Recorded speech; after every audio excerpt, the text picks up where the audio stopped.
Méditation de Reinhard Hirtler. Good morning, good morning, good morning. Bonjour, bonjour, bonjour. I hope that you are grabbing hold of that Zoe life that you demanded from heaven and that you live in it. J'espère que tu tiens fermement à la vie Zoé, que tu l'as revendiquée pour la vivre comme don du ciel. Let us now talk about verse 16. Parlons maintenant du verset 16. If anyone observes a fellow believer habitually sinning in a way that does not lead to death, Si quelqu'un observe un autre croyant qui pêche d'une certaine manière par habitude, mais que ce péché ne conduise pas à la mort, you should keep interceding in prayer that God will give that person life. vous devriez toujours prier pour cette personne afin que Dieu lui offre la vie. There is a sin that leads to death, and I'm not encouraging you to pray for those who commit it. Mais il y a un péché qui conduit à la mort, et je ne vous encourage pas à prier pour ceux qui pratiquent ce péché. This is a scripture that has confused so many Christians, and there have been endless discussions about it. Ce passage conduit tant de chrétiens dans l'erreur, et il y a des discussions sans fin à ce sujet. First of all, the people have always asked this question, well, what is the sin that leads to death? And which sin is a sin that does not lead to death? Premièrement, les personnes demandent à maintes reprises quel péché conduit à la mort et quel péché ne conduit pas à la mort. I don't know for sure. I have an opinion, but the Bible doesn't actually describe it. John doesn't describe it. Je ne sais pas exactement, j'ai une opinion, mais la Bible ne le décrit pas, Jean ne le décrit pas non plus. But I have my opinion, and I will tell you my opinion, and then you choose if you accept it or if you have a better opinion. Mais j'ai mon opinion et je te la partage, ainsi tu pourras décider si tu l'acceptes ou si tu as une meilleure opinion. From my understanding of the entire New Testament, D'après ma compréhension de l'entier du Nouveau Testament, there's only one sin that leads to death, il n'y a qu'un seul péché qui conduise à la mort. which, of course, the second death, I believe, is talking about here, not just dying physically. Je crois naturellement qu'ici il est question de la deuxième mort et pas seulement de la mort physique. This sin is the lying or the blaspheming against the Holy Spirit. Ce péché est le mensonge ou le blasphème envers le Saint-Esprit. I believe that there's no other sin that cannot be returned from. Je crois qu'il n'y a aucun autre péché dont on ne peut en sortir. But also, I believe that people who are worried that they've committed the sin of the blasphemy of the Holy Spirit, they have not committed it. Je crois aussi que les personnes qui se demandent si elles ont commis le péché de blasphème envers le Saint-Esprit ne l'ont pas commis. Because it's only mentioned really one time in the New Testament. And it describes it quite clearly. Car il a été décrit qu'une seule fois dans le Nouveau Testament et avec clarté. The Pharisees knew exactly that what Jesus was doing was by the Spirit of God. Les pharisiens savaient exactement ce que Jésus accomplissait.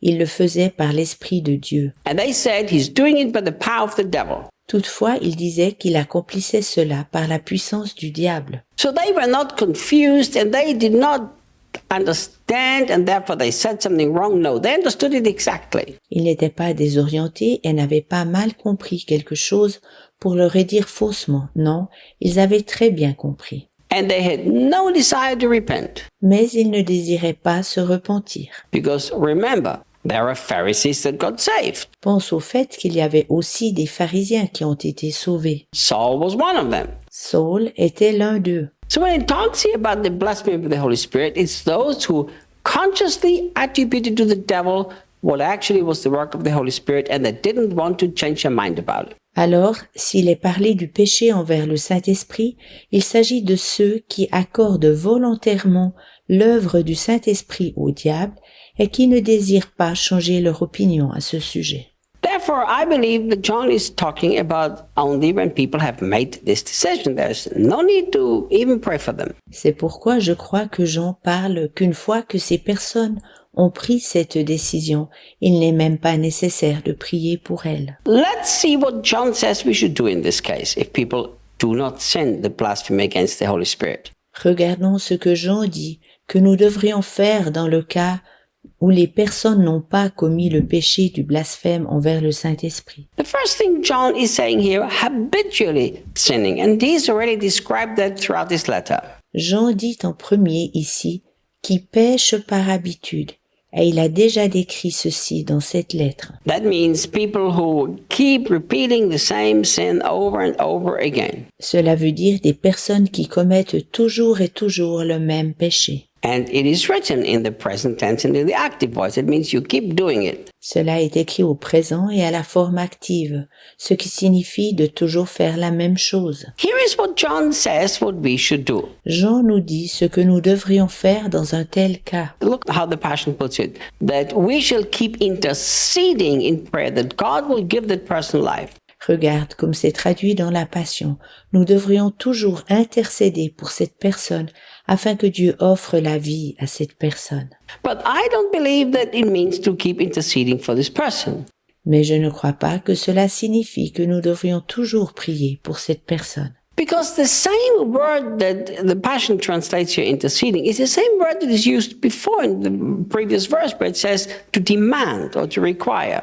Car le mot utilisé par la traduction de la Passion pour intercéder est le même mot que le mot exiger ou désirer, utilisé aussi au verset précédent. So here's how I understand it. Je le comprends de cette manière. If you see your brother and sister permanently living in this sin and struggling with habitual sin and can't get free of it, Nous voyons que notre frère ou notre sœur vit continuellement dans le péché et lutte avec des habitudes pécheresses et n'arrive pas à s'en sortir. we should demand that these people experience abundant life.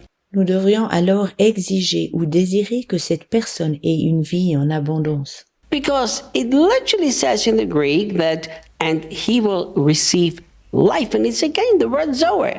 Car il est dit textuellement en grec qu'elles ont reçu la vie et il est à nouveau question du mot Zoé. So look how I understand this. Alors regarde comment je le comprends. That we don't keep praying for people who sin, that they will go to heaven. Nous ne prions pas pour les personnes qui pêchent continuellement afin qu'elles entrent au ciel. But we see our poor brothers and sisters who are struggling and trying to get the victory over the sin and they can't. Au contraire, nous voyons comment notre pauvre frère ou sœur lutte et essaye de remporter la victoire sur le péché, mais il n'y arrive pas. And we come before God and we appropriate abundant life on their behalf. Ainsi, nous revendiquons devant Dieu pour eux la vie en abondance.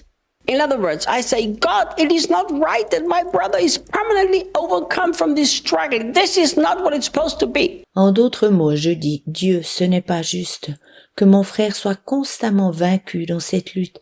Cela ne devrait pas être ainsi. God, I demand from heaven that my brother or my sister will experience Zoe life because it belongs to them. Dieu, j'exige du ciel que mon frère ou ma sœur expérimente la vie Zoé, car elle leur appartient. This should be our attitude, and this is what I believe it says in the Greek. Cela devrait être notre attitude, et je crois que cela est exactement écrit ainsi en grec. And then John continues, now there is a sin that leads to death, and I'm not encouraging you to pray for those who commit it. Mais Jean poursuit, il y a un péché qui conduit à la mort, et je ne vous encourage pas de prier pour ceux qui le commettent. So in simple words, John said, when people have made this decision to blaspheme against the Holy Spirit, you have to let them go. En de simples mots, Jean dit, lorsque des personnes ont pris la décision de calomnier le Saint-Esprit, tu dois les laisser partir. Because they've chosen by the free will that that's what they want to do. Car elles ont décidé de leur plein gré de le faire. I will see you tomorrow. À demain.